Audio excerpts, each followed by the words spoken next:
चलिए आज हम शुरू करते हैं ऑडिट एविडेंस की रिवीजन।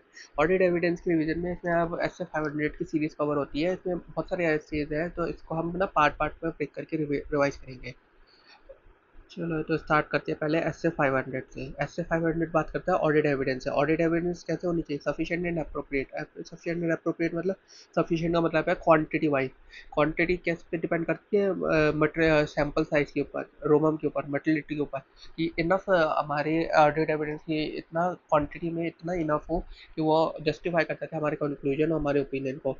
और अप्रोप्रिएटनेस ये बात करता है, ये क्वालिटी की बात करता है। क्वालिटी किस चीज़ पे डिपेंड करती है? दो चीज़ें, रेलेवेंस एंड रिलायबिलिटी। रिलायबिलिटी समझ रहे हैं आप कि एविडेंस अच्छा होना चाहिए, रिलायबल होना चाहिए। और रेलेवेंस मतलब रिलायबल मतलब ऑडिट एविडेंस अच्छा होना चाहिए, रिलायबल होना चाहिए, ट्रू सोर्स का होना चाहिए, फेक नहीं होना चाहिए। रेलेवेंस मतलब वो एविडेंस वो उस चीज़ का हो जो ऑडिटर असर्शन चेक करना चाहता है, उसी चीज़ के लिए वो एविडेंस हो। मतलब कोई अगर ऑडिटर कंडीशन एंड एग्जिस्टेंस की असर्शन चेक करना चाहते हैं, तो कंडीशन एग्जिस्टेंस का ही एविडेंस होना चाहिए ऑडिटर के पास। ऐसा नहीं कि जो एविडेंस मिला उसके हिसाब से सबने असर्शन मॉडिफाई करी। असर्शन को देख के प्रोसीजर बनता है, प्रोसीजर को देख के एविडेंस obtain किया जाता है। ठीक है, अब आते हैं कि ऑब्जेक्टिव क्या है इसमें ऑडिटर का। इसमें ऑब्जेक्टिव है ऑडिटर का कि जो ऑडिटर क्या करेगा, ऑडिट प्रोसीजर डिज़ाइन करेगा, उसके हिसाब से वो ऑडिट एविडेंस ऑब्टेन करेगा, sufficient and appropriate audit evidence obtain करेगा। जो फिर सब सफिशिएंट, बहुत सारे सफिशिएंट एप्रोप्रिएट ऑडिट होंगे, उसके बेसिस पे अपना कंक्लूजन ड्रॉ करेगा। कंक्लूजन, बहुत सारे कंक्लूजन को मिक्स करके अपना ऑडिटर ओपिनियन उस पर ओपिनियन देगा। ठीक है, अब पेपर में क्वेश्चन ये आ सकता है कि जो इन्फॉर्मेशन यूज़ करिए, कौन सी इन्फॉर्मेशन हम ऐसा use as audit evidence. Auditor कौन सी इन्फॉर्मेशन को ऑडिट एविडेंस कह सकता है? जो वो इन्फॉर्मेशन जो कि रेलेवेंस और रिलायबल हो। ठीक है, इसके अंदर मैनेजमेंट एक्सपर्ट भी आता है। और अब मैनेजमेंट एक्सपर्ट का अगर आप काम यूज़ कर रहे हो, उसकी कोई रिपोर्ट यूज़ कर रहे हो, तो वो एज ए ऑडिट एविडेंस तो वो कैसे होनी चाहिए? कंपे तो होनी चाहिए, मैनेजमेंट उसके लिए कम्पिटेंट होना चाहिए, मैनेजमेंट की ऑब्जेक्टिविटी सही होनी चाहिए, और वो उसका काम अप्रोप्रिएट होना चाहिए। तो सुनो सुनिए, कौन सी इन्फॉर्मेशन आप एज ऑडिट एविडेंस यूज़ कर सकते हो? जो कि रेलिवेंस हो, रिलायबल हो, और मैनेजमेंट एक्सपर्ट की रिपोर्ट भी आप यूज़ कर सकते हो ऑडिट एविडेंस, प्रोवाइडेड कि मैनेजमेंट एक्सपर्ट का काम क्या है, कम्पिटेंट उसकी हम उससे की रिपोर्ट यूज़ करने से पहले चेक कर लेंगे, इवेलुएट कर लेंगे कि उस about the competency, about his objectivity, about his appropriateness of the work. ठीक है, फिर अब जो हम इन्फॉर्मेशन यूज़ कर रहे हैं वो कैसे होनी चाहिए? कार होनी चाहिए, उसमें कार होना चाहिए, मतलब वो कंप्लीट, एक्यूरेट एंड रिलायबल होनी चाहिए। अब आते हैं audit procedure to obtain audit evidence. जब ऑडिटर एविडेंस ऑब्टेन करेगा तो उससे पहले प्रोसीजर कैसे लगाएगा? तो ये एक डायग्राम है। ऑडिट प्रोसीजर लगाने से पहले उसे करना होता, ऑडिट प्रोसीजर के दौरान उसे करना होता है पहले रैप, फिर फैप। फैप में करना होता है TOC and substantive procedure. Substantive procedure में आता है TOT and substantive analytical procedure. RAP में लगाते हैं हम ऐसे 315, टीओडी में लगाते हैं एआईयू, इंक्वायरी, इंस्पेक्शन, रिकैलकुलेशन, री performance observation and substantive analytical procedure, मतलब ऐसे 540 का यूज़ करते हैं। तो इन्हीं प्रोसीजर का यूज़ करके ऑडिटर अपना ऑडिट एविडेंस ऑब्टेन करता है। ठीक है, उसके बाद अगर ऑडिटर ने एविडेंस ऑब्टेन करे तो उसे लगता है कि जो मैंने एविडेंस ऑब्टेन करे पर्टिकुलर वो आपस में मैच नहीं कर रहे, मतलब एक ही असर, लेकिन उसके लिए एविडेंस अलग अलग है, जो अलग अलग कंक्लूजन दे रहे हैं, तो इनकन्सिस्टेंसी है। ठीक है, या फिर ऑडिटर को डाउट होता है about the reliability of the audit evidence, कि उससे जो ऑडिट एविडेंस ऑब्टेन करे वो रिलायबल नहीं है, मतलब वो ट्रू सोर्स के नहीं है। तब उसमें क्या करेगा, ऑडिटर मॉडिफाई करेगा अपने ऑडिट प्रोसीजर को, और अ, उसका इफेक्ट लेगा अपने ऑडिट के ऊपर कि उसको ऑडिट को फर्दर ऑडिट प्रोसीजर लगानी चाहिए, और अपनी ऑडिट रिपोर्ट मॉडिफाई करनी चाहिए कि नहीं। ठीक है, और क्या करेगा, मॉडिफाई एडिशनल ऑडिट प्रोसीजर लगाएगा। इस केस में अगर इनकन्सिस्टेंसी है ऑडिट एविडेंस में, या डाउट है ऑडिट एविडेंस में, तो वो मॉडिफाई करेगा अपने ऑडिट प्रोसीजर को, और उसका इफेक्ट भी लेगा अपने ऑडिट के ऊपर। अब आते हैं एस ए 501। एस ए 501 बात करता है, ये भी ऑडिट एविडेंस के ऊपर ही बात करता है, मतलब एस ए 500, 501, 505 तीनों ऑडिट एविडेंस के ऊपर बात करते हैं। 500 तो बता दिया ऑडिट एविडेंस। ऑडिट एविडेंस जिसमें हम देखते हैं कि हमारे जो ऑडिट एविडेंस है वो कैसा होना चाहिए, किस किस को हम ऑडिट एविडेंस यूज़ कर सकते हैं। इसके अंदर मैनेजमेंट एक्सपर्ट भी आ गया। ऐसे 501 में तीन असर्शन के बारे में बताया गया है कि आप inventory, litigation and segment information, अगर इन्वेंट्री की एग्जिस्टेंस कंडीशन चेक करनी है तो उसके लिए क्या आप प्रोसीजर लगाओगे, ये स्पेसिफिक इन तीनों के ऑडिट प्रोसीजर को डिफाइन करता है। लिटिगेशन क्लेम की कंप्लीटनेस चेक करनी है तो क्या ऑडिट प्रोसीजर लगाओगे। सेगमेंट इन्फॉर्मेशन का प्रेजेंटेशन एंड डिस्क्लोजर चेक करनी है तो क्या ऑडिट प्रोसीजर लगाओगे। तो आइए पहले हम बात करते हैं इन्वेंट्री की। तो इन्वेंट्री की अगर हमें एग्जिस्टिंग कंडीशन देखनी है तो हम क्या करेंगे, अटेंड करेंगे फिजिकल इन्वेंट्री काउंट का मैनेजमेंट के पास और परफॉर्म करेंगे other audit procedure. Other audit procedure में क्या आता है, डेलॉइट। डेलॉइट मतलब इवेल्युएट करेंगे मैनेजमेंट की instruction about the physical verification. Observe करेंगे the performance of the management count procedure. Management जब फिजिकल वेरिफिकेशन कर रहा होगा तो हम उसी टाइम ऑब्जर्व करेंगे वो कैसे कर रहा है। इंस्पेक्ट करेंगे द इन्वेंट्री, हम कुछ इन्वेंट्री चेक भी कर लेंगे कि ताकि पता चले कि कहीं कोई इन्वेंट्री ऑब्सोलीट डैमेज या उसकी एजिंग को देख लेंगे, कोई पुरानी तो नहीं है। परफॉर्म कर लेंगे टेस्ट काउंट, हम बीच बीच में उठा के इन्वेंट्री चेक कर लेंगे कि वो सही कर रहा है कि नहीं कर रहा है। ठीक है। तो D Lloyd, evaluate the management instruction, observe the performance of the management count procedure, I for inspect the inventory and T for test check, perform the test count। ठीक है। अब ये अब तीन सिचुएशन है। हो सकता है कि कभी कभी अनफोर्चुनेट सर्कमस्टांसेस की वजह से हम बैलेंस शीट जिस डेट पे इन्वेंट्री करना चाहते हैं उस डेट पे फिजिकल कर ही नहीं पाए। ठीक है, तो वो होते हैं अनफोर्चुनेट सर्कमस्टांसेस। तो कोई नहीं, आज ही कर पाए तो बाद में कर लेना। और फिर जो बीच का इंटरवेनिंग पीरियड है उसमें क्या करना, एडिशनल ऑडिट प्रोसीजर लगा के उसको रिकंसाइल कर लेना डिफरेंसेस को। तो ये उसी बात है, if inventory counting conducted at the date other than the date on the financial statement due to in unforeseen circumstances, perform additional audit procedure with respect to inventory between the count date and the date of the financial statement। इस date के हम बोलते हैं intervening period. अब अगर किसी वजह से इम्प्रैक्टिकल कि हम फिजिकल वेरिफिकेशन कर ही नहीं सकते, वो इम्प्रैक्टिकल है फिजिकल वेरिफिकेशन करना। इम्प्रैक्टिकल डिपेंड करता है इन्वेंट्री के नेचर और लोकेशन के ऊपर। मतलब इन्वेंट्री जैसे मान लो कि कोयले की खदान के में कोयले के फिजिकल, अब कोयले की खदान में कोयला होगा, कोयले के फिजिकल वेरिफिकेशन करिए, कैसे करेंगे, पॉसिबल नहीं है, इम्प्रैक्टिकल है। या फिर हमारी कोई इन्वेंट्री है जो बॉर्डर लोकेशन पड़ रही है वहाँ पे और वहाँ पे लड़ाई चल रही है, तब भी ऑडिटर वहाँ पे नहीं जा कर सकता है। तो ये क्या है, इम्प्रैक्टिकल सिचुएशन है जिसमें ऑडिटर ऑडिट नहीं कर सकता, फिजिकल वेरिफिकेशन नहीं कर सकता। तो उसमें क्या करेगा वो, ऑल्टरनेट ऑडिट प्रोसीजर लगाएगा। ऑल्टरनेट ऑडिट प्रोसीजर लगा के एविडेंस ऑब्टेन करेगा। अगर नहीं मिलते उसे ऑल्टरनेट ऑडिट प्रोसीजर नहीं लगा पाता या ऑल्टरनेट ऑडिट प्रोसीजर लगा के एविडेंस नहीं मिलते हैं तो वो उस केस में फिर मॉडिफाई कर देगा अपनी रिपोर्ट को। ठीक है। अब तीसरी सिचुएशन, अब हमारी इन्वेंट्री की थर्ड पार्टी के पास पड़ी है, तब हम क्या करेंगे, तो एक काम कर सकते हैं, confirm from the third party. पहला प्रोसीजर, उनसे कन्फर्मेशन ले लेंगे थर्ड पार्टी से कि हाँ क्या आपके पास वाकई में इन्वेंट्री पड़ी हुई है।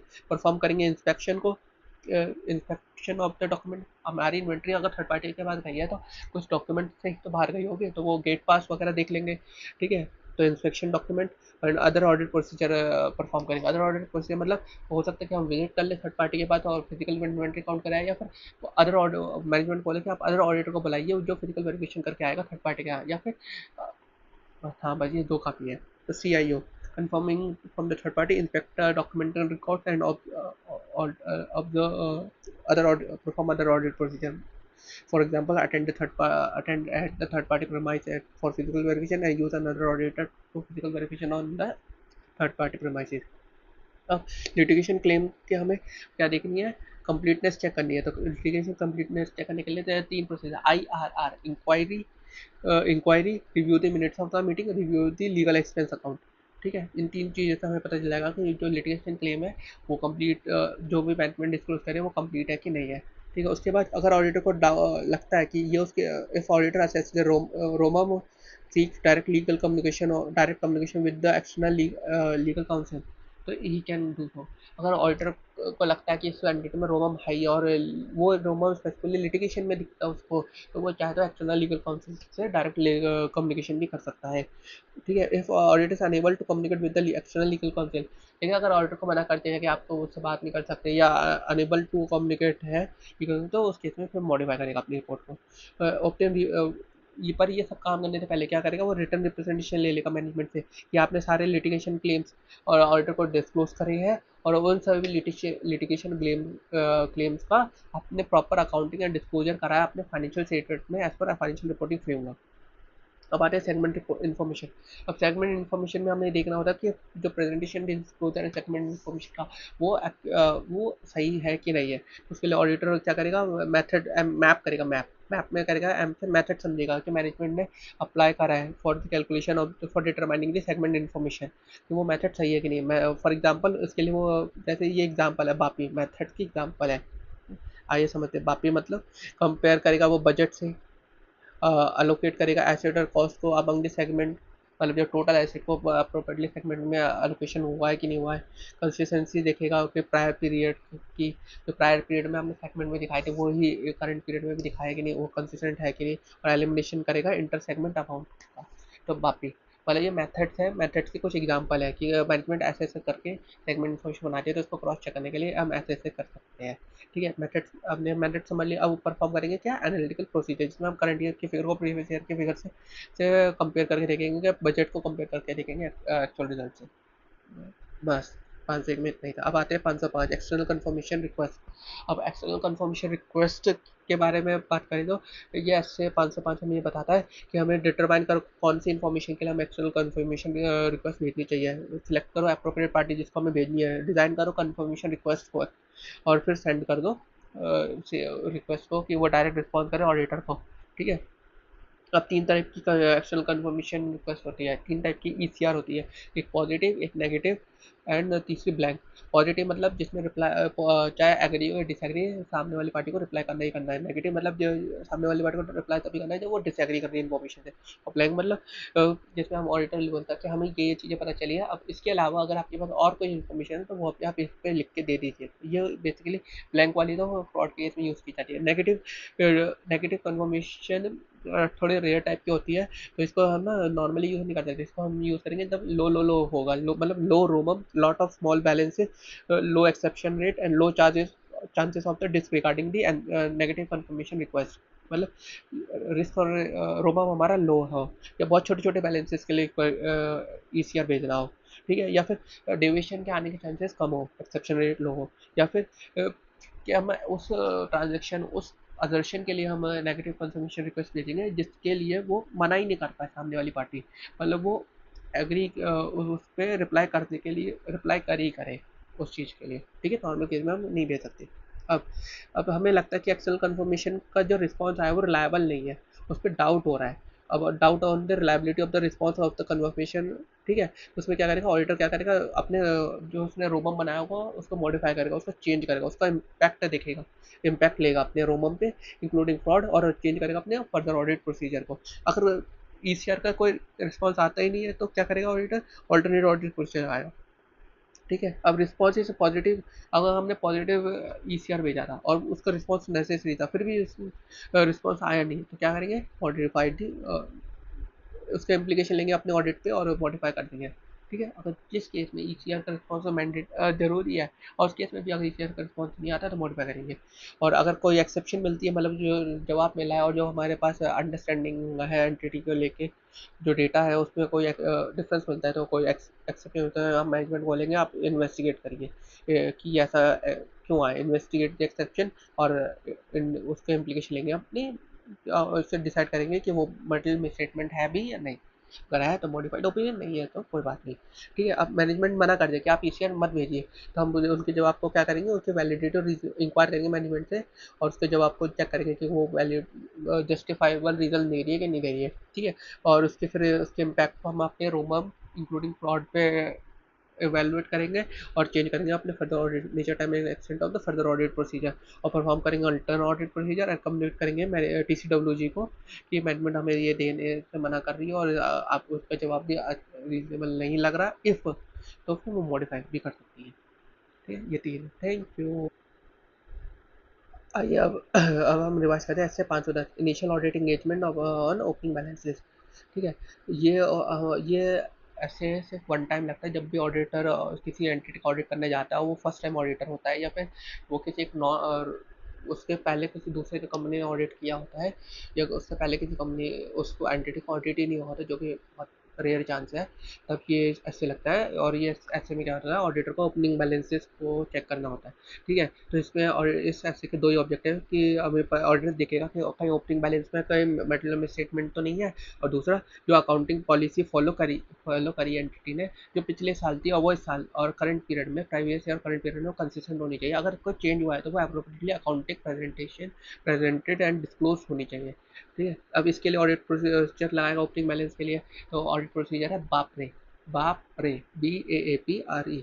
आर फॉर रीड, वो रीड करेगा कि प्रीवियस ईयर के फाइनेंशियल स्टेटमेंट, प्रीवियस ईयर की ऑडिट रिपोर्ट। तो बी फॉर डिटरमाइन करेगा कि जो प्रीवियस ईयर के क्लोजिंग बैलेंस है वो करेक्टली ब्रॉट फॉरवर्ड हुए कि नहीं हुए करंट पीरियड में। ए फॉर देखेगा कि जो डिटरमाइन करेगा कि appropriate opening balance reflect in the appropriate accounting policy. जो ओपनिंग बैलेंस में पिछले साल अकाउंटिंग पॉलिसी फॉलो होती है वो अप्रोप्रिएट थी कि नहीं, और वही करंट पीरियड में फॉलो हो रही है कि नहीं हो रही है। ठीक है। और ए फॉर मतलब एक्टिव प्रोसीजर, पी फॉर मतलब पैसिव प्रोसीजर। एक्टिव प्रोसीजर में वो परफॉर्म करेगा specific procedure regarding the opening balances and evaluate करेगा ये जो उसने करंट ईयर में ऑडिट प्रोसीजर लगाया उसके हिसाब से उसे कोई ऑडिट एविडेंस मिला है क्या, जो ओपनिंग बैलेंसेस की materiality regarding the evidence of the opening balance, जो उसे ओपनिंग बैलेंस के ऊपर एविडेंस प्रोवाइड कर दिया, अगर हाँ तो उसको इवेल्यूट करके चले ऑडिटर। ठीक है। अब अब कोई ऐसा मैटर है जो प्रीवियस ईयर के और फाइनेंशियल स्टेटमेंट में था, जिसकी वजह से ऑडिटर ने अपनी रिपोर्ट मॉडिफाई की थी, प्रीवियस ऑडिटर ने मॉडिफाई की थी, अगर वो सेम मैटर आज भी करंट पीरियड में भी एग्जिस्ट करता है तो करंट पीरियड का ऑडिटर भी अपनी रिपोर्ट को मॉडिफाई करेगा। ठीक है, अगर वो मटेरियली मटेरियली मटेरियल है तो। ठीक है। उसके बाद अगर ओपनिंग बैलेंस का ऑडिट करते समय ऑडिटर को दिखता है कि उसे लैक ऑफ एविडेंस, उसको कोई एविडेंस ही नहीं मिल रहा है ओपनिंग बैलेंस के रिगार्डिंग, तो वो क्या करेगा, CODO मतलब ये डिस्क्लेमर या confidence, depends on the provision है। अगर ऑडिटर को लगता है कि ओपनिंग बैलेंस में क्या है, मल्टी मिसस्टेटमेंट है और मैनेजमेंट उसको ठीक नहीं कर रही है, ठीक कर देगी तो रीस्टेटेड बन जाएगा, फिर तो ठीक है, फिर 720 लग जाएगा या 710 लग जाएगा। लेकिन अगर मैनेजमेंट ठीक ही नहीं कर रही है, मैनेजमेंट एग्जिस्ट करता है तो क्यों ही हो। और अगर अकाउंटिंग पॉलिसी मैनेजमेंट ने चेंज करी है और वो चेंज करने के बाद उसने उसे अप्रोप्रिएटली अकाउंटिंग प्रेजेंटेड डिस्क्लोज नहीं करा अपने फाइनेंशियल स्टेटमेंट में, तो क्या करेंगे, क्यों हो। चलिए आज अब हम रिवाइज करते हैं SA 550 रिलेटेड पार्टी। ठीक है। तो रिलेटेड पार्टी में जब ऑडिटर ऑडिट करने जाएगा रिलेटेड पार्टी ट्रांजेक्शन का तो ये क्या होता है, अप्रोप्रिएटली अकाउंटिंग में डिस्क्लोज होनी चाहिए फाइनेंशियल स्टेटमेंट में। तो उसके लिए क्या करेगा ऑडिटर, रिटर्न रिप्रेजेंट चलेगा मैनेजमेंट से कि आपने हमें सारे all related party and related party transaction are disclose to the auditor and all such RPT transaction are appropriately accounting and disclose in the financial statement itself. ठीक है। अब जब मैनेजमेंट ने अपने ऑडिटर को सारे रिलेटेड पार्टी और related party transaction अलग से आइडेंटिफाई करके दे दिए, तो ऑडिटर चेक करेगा कि उसका क्या बिजनेस रैशनल क्या था, उसका ABC एनालिसिस करेगा। ABC एनालिसिस मतलब उसको देखेगा कि सारे RPT transaction properly authorise and approve होनी चाहिए एज पर कंपनीज एक्ट 188। इसमें सारी RPT क्या होती है वो अप्रूव करी जाती है ऑडिट कमेटी और बोर्ड में पास किया जाता है बोर्ड मीटिंग में, और अगर वो ऑथराइजेशन एक लिमिट से ऊपर है तो उसके ऊपर ओवर भी लिया जाता है AGM में। ठीक है। A फॉर हमने ऑथराइज एंड अप्रूवल ले लिया, तो क्या अप्रोप्रिएट ऑथराइज एंड अप्रूव है कि नहीं है सारी RPT। अगेन A4 हम देखेंगे कि जो है RPT क्या प्रॉपरली अकाउंटेड फॉर है कि नहीं है। तो फिर B4 हम क्या करेंगे, उसका बिजनेस रैशनल लिखेंगे उस ट्रांजेक्शन की, वो ट्रांजेक्शन क्यों हैपन हुई है। और C4 हम देखेंगे जो टर्म्स और कंडीशन है, ट्रांजेक्शन है, जो ट्रांजेक्शन की टर्म्स एंड कंडीशन है वो कंसिस्टेंट है कि मैनेजमेंट के एक्सप्लेनेशन के साथ या नहीं। ठीक है। ये November 24 में क्वेश्चन आ चुका है, तो ठीक है, फिर वन रीड करके चलो। देन अब आइडेंटिफाई करेंगे कि कोई ड्यूरिंग द ऑडिटर कोई ऐसी ट्रांजेक्शन मिलती है जो प्रीवियसली अनआइडेंटिफाइड थी, मतलब कोई ऐसी RPT मिल गई उसे जो पहले नहीं आइडेंटिफाई थी। तब उसमें ऑडिटर क्या करेगा, वो कंफर्म करेगा मैनेजमेंट से, confirm the existence of order such, क्या वाकई में ये RPT है कि नहीं है। वो अपने टीम मेंबर को बता के चलेगा, share among the team members. वो रिक्वेस्ट करेगा मैनेजमेंट को to identify all such RPT की ये आपसे छूट गई थी, तो ऐसे और भी होंगे तो आप इसे आइडेंटिफाई करके दे, to identify all such RPT। वो मोर सब्सटेंटिव अपने प्रोसीजर बढ़ाएगा, मोर सब्सटेंटिव प्रोसीजर लाएगा, वो अपना रोमम चेंज करेगा जो to relate this respect related party, उसका रोमम बढ़ जाएगा। और वो उसे डाउट होगा अबाउट द मैनेजमेंट इंटीग्रिटी की, क्योंकि ये एक फ्रॉड रिस्क सकता है। बस। चलिए अब दोस्तों हम रिवाइज करते हैं SA 540 अकाउंटिंग एस्टिमेट। इसमें हमें ऑडिट करना होता है किसकी, अकाउंटिंग एस्टिमेट जो मैनेजमेंट ने बनाई है, या फिर फेयर वैल्यू अकाउंटिंग एस्टिमेट जो मैनेजमेंट ने बनाई है, और उनके डिस्क्लोजर के बारे में। अकाउंटिंग एस्टिमेट फेयर वैल्यू जो इसमें हाई रोमम एरिया होते हैं इसलिए इसको देखना होता है। अब पहले आइए डिफरेंस समझते हैं कि अकाउंटिंग एस्टिमेट और फेयर वैल्यू अकाउंटिंग एस्टिमेट क्या होते हैं। तो फॉर एग्जाम्पल से समझते हैं फेयर वैल्यू अकाउंटिंग एस्टिमेट जो कि जिसमें हमें फेयर वैल्यू कैलकुलेट करनी होती है। अब ये फेयर वैल्यू कब तक कैलकुलेट करनी पड़ती है, ये होती है फॉर एग्जांपल ये 4-5 सिचुएशन है, हम उसके बारे में बात करें। For example A for amalgamation है, अमेलगमेशन के दौरान हमें एसेट की फेयर वैल्यू कैलकुलेट करनी है, calculate the goodwill, calculate the value of intangible asset. तो हमें एसेट की और लायबिलिटी फेयर वैल्यू कैलकुलेट करने के लिए फेयर वैल्यू एस्टिमेट बनाएंगे, ठीक है। फिर बी फॉर बाटा ट्रांजेक्शन, अगर कोई बाटा ट्रांजेक्शन होती है तो उसमें ट्रांजेक्शन को रिकॉर्ड करने के लिए हमें उसकी fair asset liability fair value record करनी होती है, तो उसके लिए फेयर वैल्यू एस्टिमेट बनाते हैं। तो ये कॉम्प्लेक्स फाइनेंशियल इंस्ट्रूमेंट की वैल्यू कैलकुलेट करनी है, जैसे कोई अनलिस्टेड ऑप्शन की वैल्यू कैलकुलेट करनी है, कोई ई सॉप है उसकी वैल्यू कैलकुलेट करनी है, तो फिर वैल्यू एस्टिमेट्स बनाने पड़ते हैं, ठीक है। और अकाउंटिंग एस्टिमेट ये बेसिकली होता है प्रोविजन से डील करता है, प्रोविजन बनाने होते हैं ना, तो प्रोविजन बनते कैसे, एस्टिमेट वही आए, तो अकाउंटिंग एस्टिमेट जैसे प्रोविजन फॉर डाउटफुल डेब्ट, इन्वेंट्री ऑब्सोलेंस के लिए provision, provision for warranty obligation, depreciation method, वो भी तो आपस में अपने आप में एक एस्टिमेट है। तो डेप्रिसिएशन के लिए मेथड के अकॉर्डिंग एंड इस यूजफुल लाइफ, डेप्रिसिएशन रिकॉर्ड करने के लिए हमें उसका मेथड और यूजफुल लाइफ को एस्टिमेट करना पड़ता है, ठीक है। पैटर्न ऑफ लाइफ को एक डेप्रिसिएट करके वो सब। फिर provision against the investment where is regarding the recoverability, मतलब आपने कोई इन्वेस्टमेंट करी और इन्वेस्टमेंट पे अब हमें डाउट है कि हम उसका उसे बेच के भी उससे रिकवर नहीं कर पाएंगे, ये कितना, या तो आ रहे निकाल रिकवरी अमाउंट इन डेज 30 में, तो ये वही है, तो उसमें भी एस्टिमेट्स लगते हैं। आउटकम तो long term contract, financial obligation, cost arising from the litigation settlement, ये वहाँ पे होती है अकाउंटिंग एस्टिमेट, ठीक है। तो अब आते हैं, जैसे पहले तो हमने ये समझा कि अकाउंटिंग एस्टिमेट और फिर पहले अकाउंटिंग एस्टिमेट होते क्या है। अब दूसरा बात, जब ये एस्टिमेट बनाएंगे तो हम हो सकता है कि मैनेजमेंट क्या करे, इसमें एक्सपर्ट का यूज़ करें, मैनेजमेंट एक्सपर्ट का यूज़ करें, मतलब ऐसे 500, तो हमें ये देखना है कि ऐसे 500, और ऑडिटर इसको इवेल्यूट करने के लिए ऑडिटर एक्सपर्ट का यूज़ करें, ऐसे 620, तो ध्यान रखना उसका। और फिर हमारे इंडिया अकाउंटिंग एस्टिमेट और फिर वैल्यू एस्टिमेट के लिए बहुत सारे इंडियस बने हैं, जैसे इंडियस 37, ठीक है, इंडियस 37, इंडियस 113 फिर वैल्यूशन।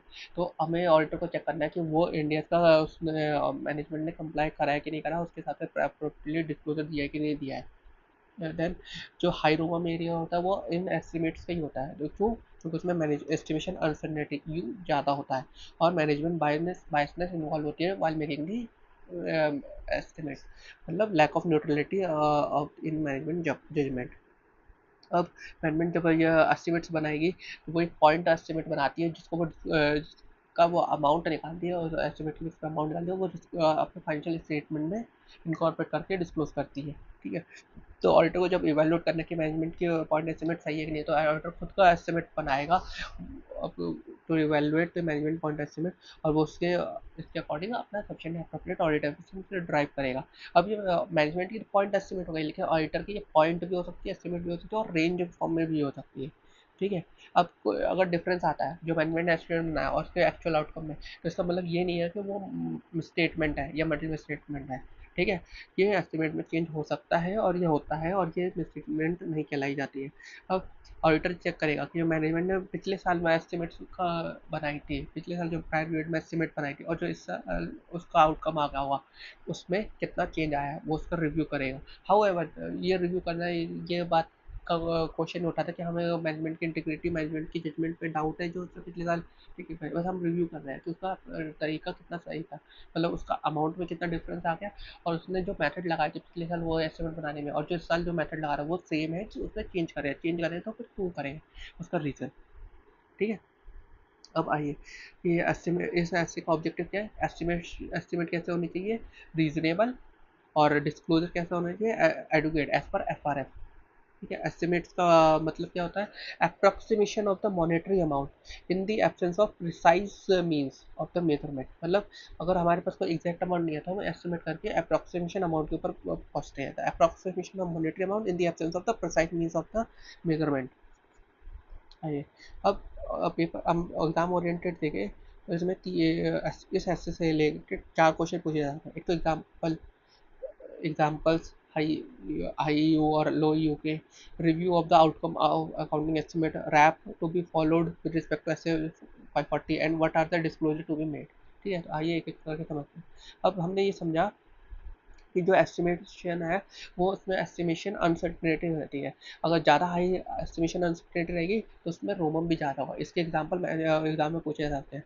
हाई एस्टिमेशन अनसर्टेनिटी किसमें होती है, जैसे लिटिगेशन में अनलिस्टेड शेयर्स की फेयर वैल्यूएशन में स्पेशलाइज अगर मैनेजमेंट खुद का कोई मॉडल यूज़ करते for the fair valuation accounting estimate, तो उसमें सबसे ज़्यादा हाई एस्टिमेशन अनसर्टेनिटी यूज ज़्यादा होगा, क्योंकि खुद का मॉडल है, वो रिकॉग्नाइज मॉडल नहीं है, मार्केट मॉडल नहीं है।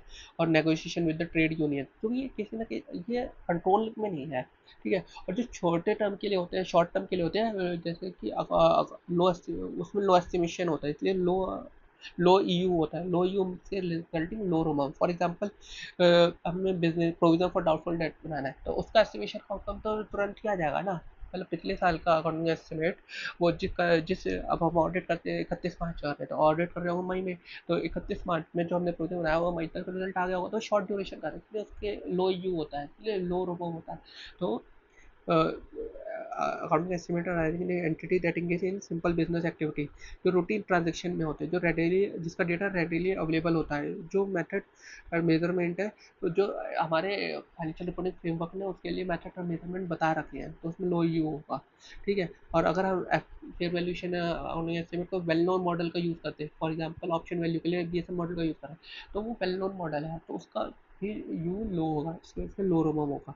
दूसरा क्वेश्चन ये आ सकता है, देखिए review the outcome of estimate, अपने अकाउंटिंग एस्टिमेट पिछले साल बनाए, अब उसका आउटकम आ गया होगा इस साल, तो उसके आउटकम को भी तो रिव्यू करोगे, तो उसमें उसके ऊपर क्या कहते हैं ऐसे, तो auditors required to review the outcome of the accounting estimate prior period financial statement, जो पिछले साल बनाए थे उसके आउटकम जो करंट पीरियड में आया है उसका आउटकम पर रिव्यू करना है। सच रिव्यू शेल ये हेल्प करता है ऑडिटर को in identify the circumstances that increase the susceptibility of the accounting estimate to possible management biasness. तो ये ऑडिटर को पता चला कि कहीं मैनेजमेंट ने जो पिछले साल अकाउंट एस्टिमेट बनाए थे उसमें मैनेजमेंट की बायसनेस तो इन्वॉल्व नहीं थी, ठीक है। Outcome of the accounting estimate will differ from the accounting estimate recognise, it may not naturally miscellaneous, जैसे कि हम पढ़ सकते हैं जो आउटकम आता है जो हमने प्रेप पीरियड में रिकॉर्ड किया था एस्टिमेट और जिसका एक्चुअल आउटकम आया उसमें अगर कोई डिफरेंस है, तो इसका मतलब ये नहीं है कि वो मिसस्टेटमेंट है।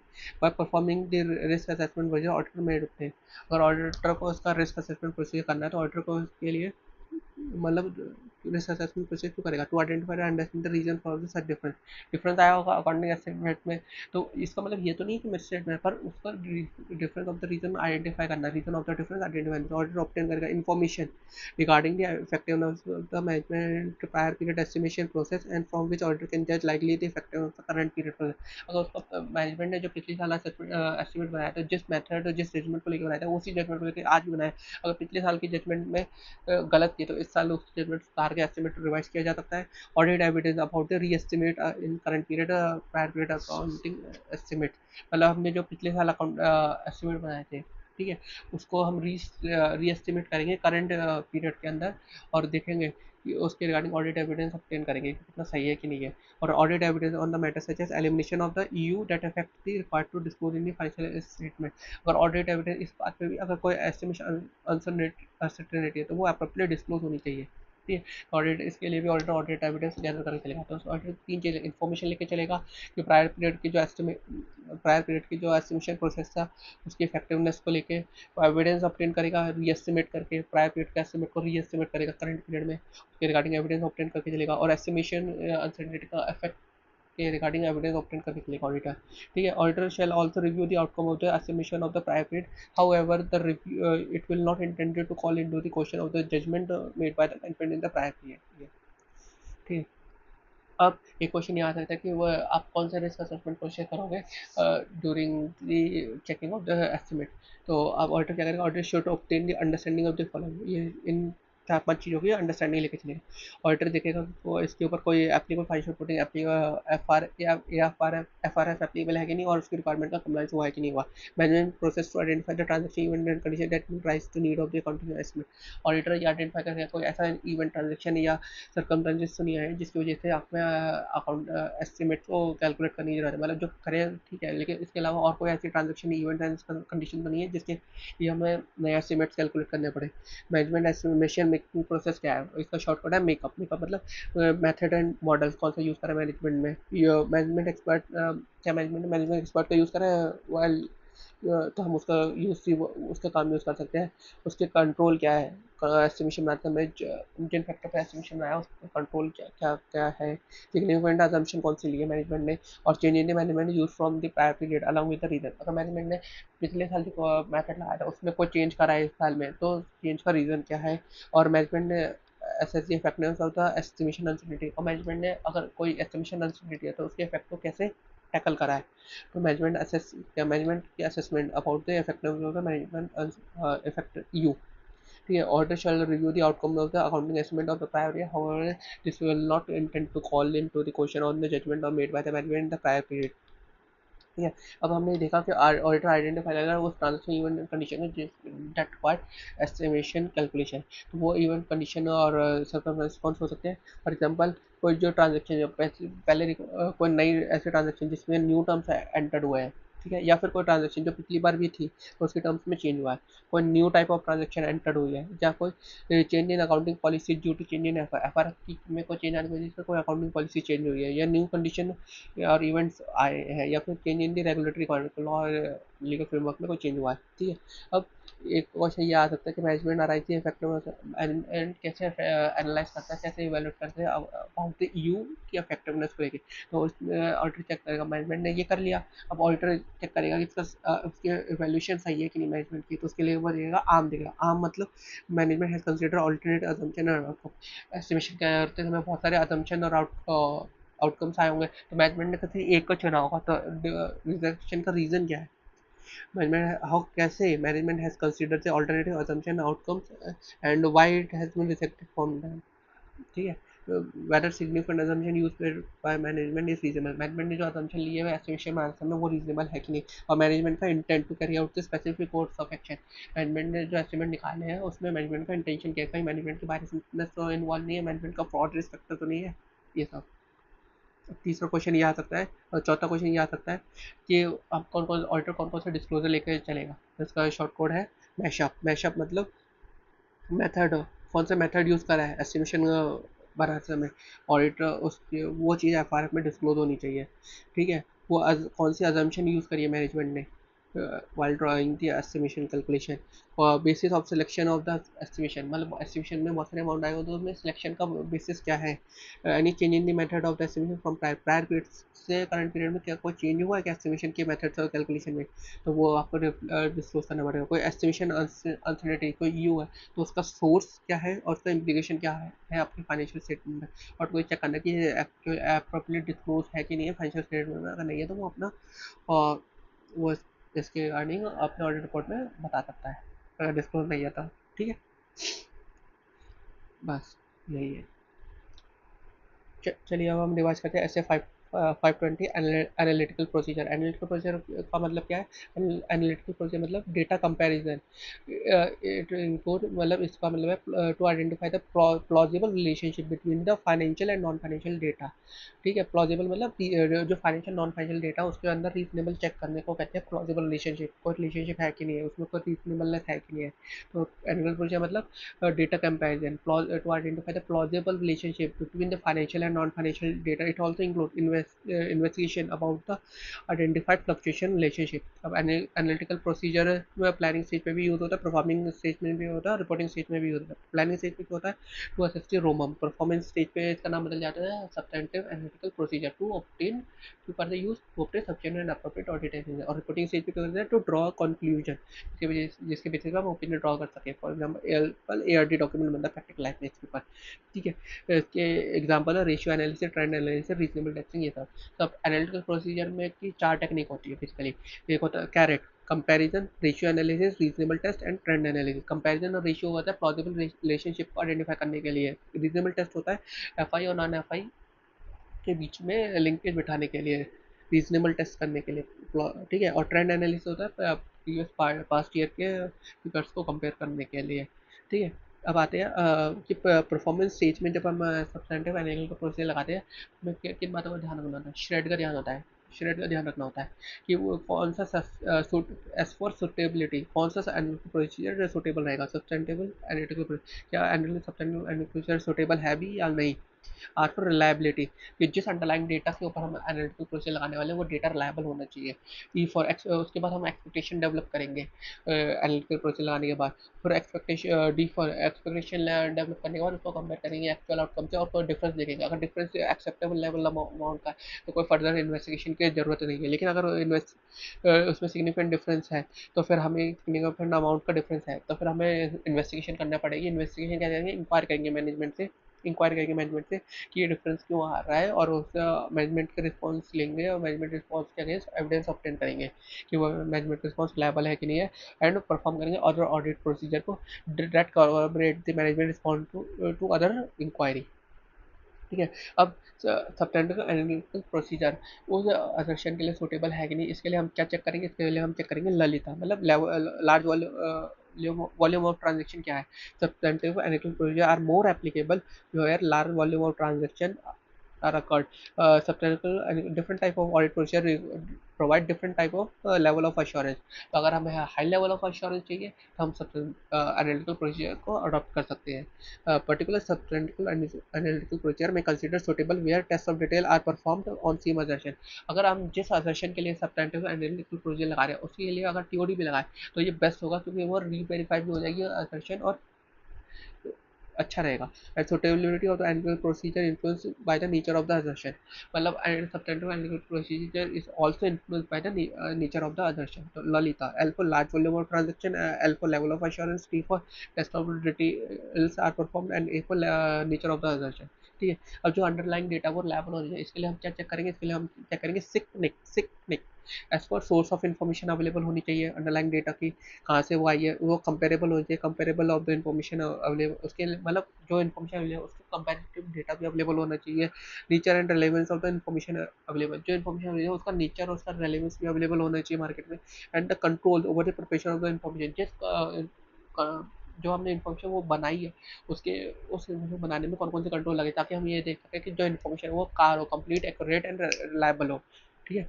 Complete and accurate and relevance हो, रेलेवेंस एंड रिलायबल, जो भी कहना चाहो। ठीक है।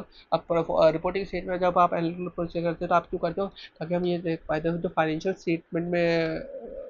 स्टेटमेंट में फिगर्स आ रही है और जो हमारी understanding audit understanding about the entity वो कंसिस्टेंट है कि नहीं है। ठीक है। जो एनालिटिकल प्रोसीजर लगा के हमने कॉन्क्लूजन ड्रॉ करे हैं और जो अदर ऑडिट प्रोसीजर लगा के कॉन्क्लूजन ड्रॉ करे हैं वो कंसिस्टेंट है कि नहीं है। जो audit analytical procedure help in identifying the previous unrecognised ROMM with respect to resulting due to change in further audit procedure, मतलब जो भी हमने एनालिटिकल प्रोसीजर लगाई है हमें इससे ऐसे कोई प्रीवियस अनआइडेंटिफाइड रोमम भी मिल जाएगा जो कि हमें पहले नहीं मिला था, पर आज हमने नेल करके कोई वो रोमन ढूंढ लिया तो उसकी वजह से हमारा रिस्क चेंज होगा, रोमन चेंज होगा, रोमन चेंज होगा तो हमारा nature time and accident of further order से भी चेंज होगा। और चौथा, analytical procedure perform in according with the above may be similar to those that would use as a risk assessment procedure. हम wrap करने के लिए भी सब एनालिटिकल प्रोसीजर करते हैं। ठीक है। लास्ट में भी करते हैं, मतलब एक स्टार्टिंग में तो करते क्या रैप, लास्ट में भी करते हैं ऑडिट के, तब फॉर एग्जाम्पल ARD डॉक्यूमेंट बनाना बस। आइए दोस्तों, अब हम रिवाइज करते हैं HC550 सैम्पलिंग प्रोसेस, लास्ट है इस चैप्टर का। अब इसमें क्या होता है, सैम्पल डिज़ाइन, इसके जो होते हैं 7 प्रोसीजर, 7 प्रोसीजर में आता है पहला sample design, sample size, sample selection, audit procedure, फिर ऑडिट प्रोसीजर ऑन व्हाट, जो हम सैम्पल साइज पे सैम्पल साइज पे लगाया होगा, उसके बाद हमें ने उसके nature and cause of deviation and exception जो भी फाउंड हुई है, then projection on the population and evaluating the result of the audit procedure, याद रखना आप। ठीक है। अब देखो सैम्पल डिज़ाइन क्या होता है, सैम्पल डिज़ाइन क्यों करते हैं, ये ना अलग अलग प्रोसेस के हिसाब से अलग अलग हमें सैम्पल डिज़ाइन करने होते हैं। कि इन्वेंट्री की फिजिकल इन्वेंट्री में फिजिकल करेंगे वो भी सैम्पल पे करेंगे तो उसके लिए सैम्पल अलग तरह से डिज़ाइन होगा, डाटा चेकिंग के लिए अलग तरह से डिज़ाइन होगा। ये क्यों करते हैं, क्योंकि इसमें हमें ना पर्पस ऑफ ऑडिट प्रोसीजर क्या है ये सैंपल डिजाइन करते हैं, दो बातों को ध्यान रखना, कि एक तो पर्पस क्या है और एक कैरेक्टरिस्टिक ऑफ पॉपुलेशन क्या है। पर्पस मतलब ऑडिट प्रोसीजर हमें टीओसी करना है कि टीओडी करना है, कैरेक्टरिस्टिक मतलब पॉपुलेशन क्या है, होमोजीनियस है कि हेट्रोजीनियस है। ठीक है।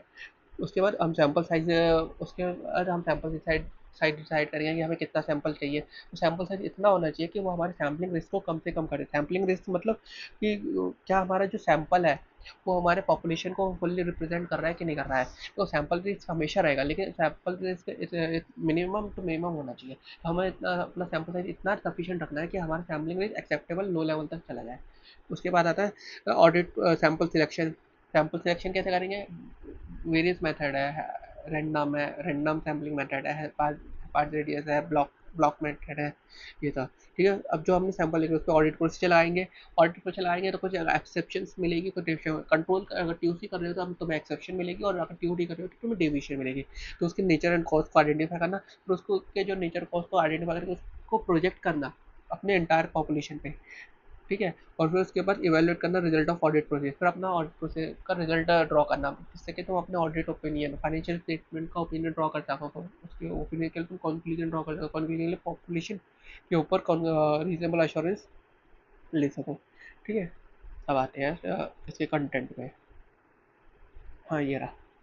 अब ये है स्टेप 1 2 3 तीन यहाँ पे जो सैंपल डिज़ाइन, जो हमने डिज़ाइन करा the audit of the sample. जो हमने सैंपल डिज़ाइन करा है वो क्या, हमें उसमें देखना है कि पर्पस ऑफ ऑडिट प्रोसीजर क्या है और कैरेक्टरिस्टिक्स ऑफ द पॉपुलेशन क्या है। ठीक है, उसके बाद जो सैंपल साइज है वो इतना सफिशिएंट होना चाहिए to reduce the sample to an acceptable low level. और जो सैंपल सिलेक्शन है, सैंपल सिलेक्शन जो भी वेरियस मेथड है, उसमें ये होना चाहिए कि हर आइटम को, each item auditor shall select item for the sample such that each sampling unit have chance of selection। मतलब पूरे पॉपुलेशन में हर आइटम के सिलेक्शन का चांस होना चाहिए। मैं ये नहीं कह रहा इक्वल होने पर चांस ऑफ सिलेक्शन होना चाहिए, क्योंकि ये मेथड पे वेरी करता है कि आप कौन सा मेथड लगा रहे हो। तो ठीक है, सिलेक्शन ऑफ द सैंपल। उसके बाद परफॉर्म करेंगे ऑडिट प्रोसीजर, और ऑडिट प्रोसीजर लगा के कि अगर तुम्हें कोई अनोमली मिलती है जो कि पूरे एंटायर पॉपुलेशन में एक एक आधी है, और वो किसी में से नहीं है, मतलब पूरे पॉपुलेशन को रिप्रेजेंट ही नहीं करती, कोई अनोमली है, वो एक आधी है, तो उसको तुम क्या कर सकते हो, रिप्लेस कर सकते हो। ये बहुत इंपॉर्टेंट है कि फॉर एग्जांपल एक एंटिटी है जहाँ पे सारी बिलिंग कंप्यूटराइज होती है। तो उन्होंने जब सैम्पलिंग करी तो उनमें एक बिल ऐसा मिला जो मैनुअल था। उन्होंने पता करा तो पूरे पॉपुलेशन में बस एक ही बिल है जो मैनुअल है, जो किसी रीजन की वजह से हुआ था और उसका कंप्यूटराइज बिल जनरेट करना रह गया। तो ये अनोमली, इसको हटा के हम रिप्लेस करके दूसरा सैंपल यूनिट ले सकते हैं, उस पर ऑडिट प्रोसीजर लगा सकते हैं। ठीक है, इसके बाद जो ऑडिट प्रोसीजर लगाने के बाद जो रिजल्ट मिलेंगे, अगर टीओडी होगा तो मिस स्टेटमेंट्स मिलेंगी, जिसे हम डेविएशन कहते हैं। और अगर टीओसी होगा, सॉरी, टीओडी होगा तो मिस स्टेटमेंट मिलेगी, टीओसी होगा तो डेविएशन मिलेगी। ठीक है, एक्सेप्शन, डेविएशन। डेविएशन वर्ड होता है टीओसी में यूज, मिस स्टेटमेंट और एक्सेप्शन यूज होता है टीओडी में यूज। उसके बाद ऑडिटर को स्टेप नंबर 5, और ये बहुत इंपॉर्टेंट है, ऑडिटर को उसके नेचर एंड कॉस्ट को इवेलुएट करना पड़ेगा कि डेविएशन और मिस स्टेटमेंट के रीज़न क्या क्या है। ठीक है, उसके बाद जो अगर कोई अनोमली है, अनोमली मतलब it is not representative of the population, उसको रिप्लेस कर दिया जाएगा किसी दूसरे सैम्पलिंग यूनिट से। और जो टीओसी का डेविएशंस है उसको तो हम प्रोजेक्ट नहीं करते हैं। फॉर एग्जांपल अगर हमें टीओसी में सैम्पलिंग करी, सैम्पलिंग में हमने ऑडिट प्रोसीजर लगा, ऑडिट प्रोसीजर लगा के हमें 2% की डेविएशन मिली है, तो 2% की डेविएशन को ही एंटायर पॉपुलेशन की डेविएशन में मान लिया जाएगा कि 2% की डेविएशन है पॉपुलेशन में। लेकिन टीओडी में क्या होता है कि अमाउंट के फॉर्म में मिस स्टेटमेंट मिलती है, तो उसको प्रोजेक्ट करना होता है। तो हम टीओडी के रिजल्ट को प्रोजेक्ट करेंगे पूरे एंटायर पॉपुलेशन पे, मिस स्टेटमेंट को प्रोजेक्ट करेंगे, और फिर उसके ऊपर प्रोवाइडर फिर उस पर कंक्लूजन ड्रॉ करेंगे एंटायर पॉपुलेशन के ऊपर। तो लास्ट में ऑडिटर का यही होता है, तो the auditor shall evaluate the result of the sample whether the use of the audit of sampling has provide reasonable basis for the conclusion about the population tested. तो यही है ऑडिट सैम्पलिंग के definition में, यही है to provide a reasonable basis on which draw conclusion about the entire population. हम entire population पे reasonable basis of assurance draw कर पा रहे हैं, नहीं कर पा रहे हैं थ्रू दी सैंपल। ठीक है, अब सैम्पलिंग रिस्क दो टाइप के हो सकते हैं। एक तो ये है कि हमें सारे सैंपल अच्छे अच्छे गुड गुड मिल गए, और जबकि उसमें कोई डेविएशन नहीं, कोई एमएमएस नहीं, लेकिन इन रियलिटी वहाँ उसमें डेविएशन था, उसमें एमएमएस था। तो इससे क्या होगा, हमारा ऑडिट ओपिनियन गलत चला जाएगा, हम क्लीन ओपिनियन दे देंगे जो कि गलत है, तो ये ऑडिट रिस्क को जनरेट कर देगा। और दूसरा होता है हमें सब बुरे बुरे आइटम मिल गए, बैड आइटम, जिससे क्या हुआ कि हमारे को बहुत सारी डेविएशन मिल गई और एमएमएस मिल गई। तो उससे क्या होगा, और जबकि इन रियलिटी कोई डेविएशन नहीं, कोई एमएमएस नहीं। तो इससे क्या होगा, हम लोग क्या करेंगे, हम मॉडिफाइड ओपिनियन देने की कोशिश करेंगे, पर मॉडिफाइड ओपिनियन देते हुए मैनेजमेंट हमें रोक देगी कि नहीं हमारा सब कुछ सही है। तब हम उसे चेक करेंगे तो हमें पता चलेगा it leads to additional work, हमारा वर्क बढ़ जाएगा। ठीक है, उसके बाद आते हैं स्टेप नंबर 5 में कि हमें जब हमने ऑडिट पोजीशन लगा सैंपल साइज सैंपल यूनिट्स में, तो हमें रिजल्ट मिले, एक डेविएशन मिली और मिस एक्सेप्शन मिस स्टेटमेंट्स मिली है। ठीक है, तो अब उसमें हम एनालाइज नेचर एंड कॉस्ट को आइडेंटिफाई करेंगे, उसमें कॉमन फीचर ढूंढेंगे कि टाइप पर क्या हो सकता है कि common feature particular type of transaction हो, लोकेशन हो, प्रोडक्ट लाइन हो, पीरियड ऑफ टाइम हो, कुछ भी हो सकता है। उस कॉमन फीचर को ढूंढेंगे, उस कॉमन फीचर को आइडेंटिफाई करेंगे, फिर पूरी पॉपुलेशन में फिर उस पूरी पॉपुलेशन में जहाँ जहाँ वो कॉमन फीचर है उसको टेस्ट करेंगे।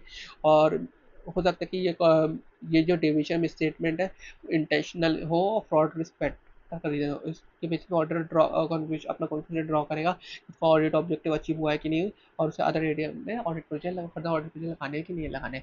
टीओसी को मैंने पहले ही बता चुका हूँ, टीओसी को हम पॉपुलेशन में प्रोजेक्शन नहीं करते हैं, है, क्योंकि टीओसी का जो रिजल्ट आता है वो as it is population percentage माना जाता है, जबकि टीओडी में स्टेटमेंट अमाउंट फॉर्म में होता है उसको पॉपुलेशन में प्रोजेक्ट करना होता है। अब ये हो गया सैम्पलिंग, एक होता है नॉन सैम्पलिंग रिस्क, मतलब ऐसे रिस्क जो कि ऑडिट में अराइज हो सकती है ड्यू टू नॉन सैम्पलिंग के बारे में, फॉर एग्जाम्पल ह्यूमन मिस्टेक, या फिर जो हमें इन्फॉर्मेशन मिली है वो गलत है, इरोनियस इन्फॉर्मेशन, या फिर मिस हमने सैम्पलिंग रिजल्ट को मिस इंटरप्रेट कर लिया, या फिर applying audit procedure not appropriate to objective of audit, मतलब जो ऑडिट का ऑब्जेक्टिव था उससे वो मैच नहीं कर रहा ऑडिट प्रोसीजर, हमने गलत ऑडिट प्रोसीजर लगा दिया। ठीक है, नॉन सैम्पलिंग रिस्क को हम मैथमेटिकली कभी मेजर नहीं कर सकते, बस इतना ही है।